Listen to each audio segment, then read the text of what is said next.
今回はいろんな大きさ、作りたい大きさのポーチを作ってみようと思います。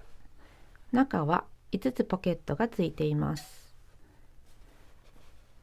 これは少し大きめで横が25センチのポーチです。これも同じようにポケットがついています。今回は20センチファスナーを使った8センチ待ちのポーチを作ってみます。いろんなサイズが作れる表はこちらです。計算は横の長さは出来上がりプラス3センチ、縦の長さは出来上がり足す待ちの半分足す2センチ、ファスナーは出来上がり足す3センチ。このサイズで作るとこちらのようになります。こちらの材料の大きさをもう一度紹介します。表布は2枚、横が23センチ、縦が19センチです。裏布も同じ大きさで2枚用意します。これちょっと今回分かりやすいようにポケットも柄付きにしました。ポケットは横が23センチ、縦が13センチです。と、ファスナーは20センチのもの。全長は23センチです。まずポケットをつけます。ポケットの上下を2センチ折ってアイロンを当てます。そして内側に1センチ折り込んでさらにアイロンを当てます。反対側も同じようにします。このように2枚とも同じように端を三つ折りしました。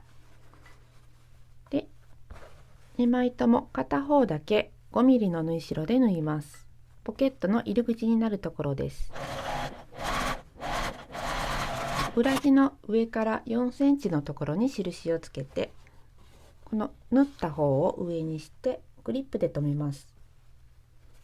この下は三つ折りにします。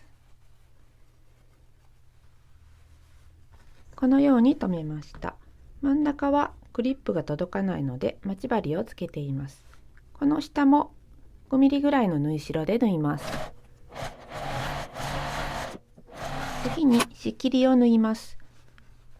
片方は半分のところに、もう一つは3つぐらいに分けて線を引きます。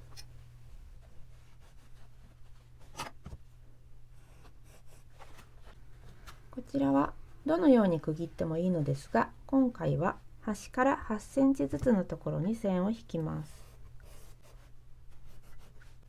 線の上を下から上に向かって縫います。2枚とも同じようにポケットを縫いました。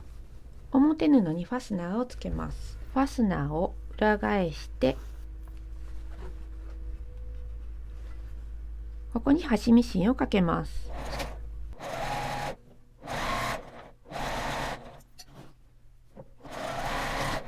縫ったところに先ほどのポケットを合わせます。ポケットの入り口になる方を上にして重ねます。裏側からさっき縫った縫い目の下、布端から5ミリぐらいのところを縫います。ファスナーを移動させて続けて縫います。開いて表側だけ端ミシンをかけます。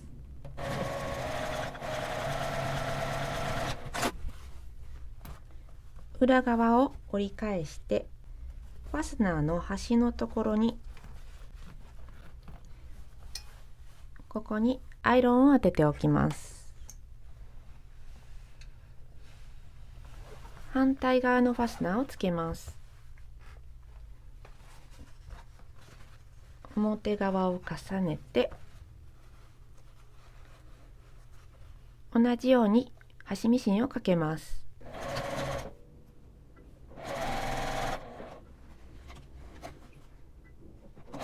同じようにポケットの空いてる方を上にして重ねます。反対側から縫い目の下を縫います。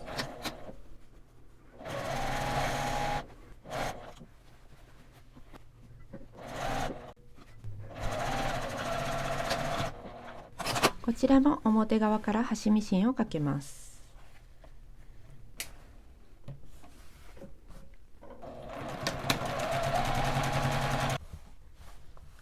裏側のここのところにアイロンを当てておきます。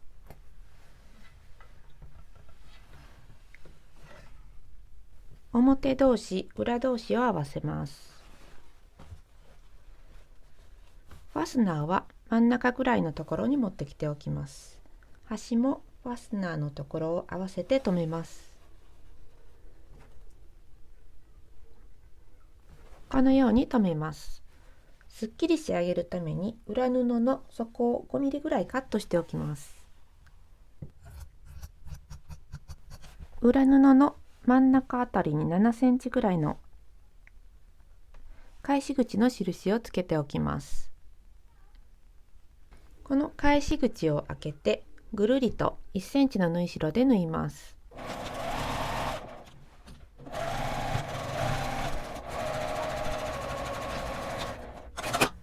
次にそこにまちを作ります。縫い代は手で開いて底を三角に合わせます。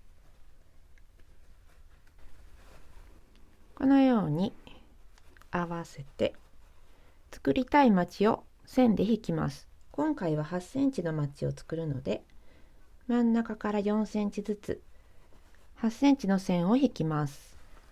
線の上を縫います。4つとも同じように縫いました。縫い代を1センチぐらい残して切ります。4つとも同じようにして返し口から表に返します。返し口のところをこのように閉じてミシンで縫います。裏布を中に入れて整えます。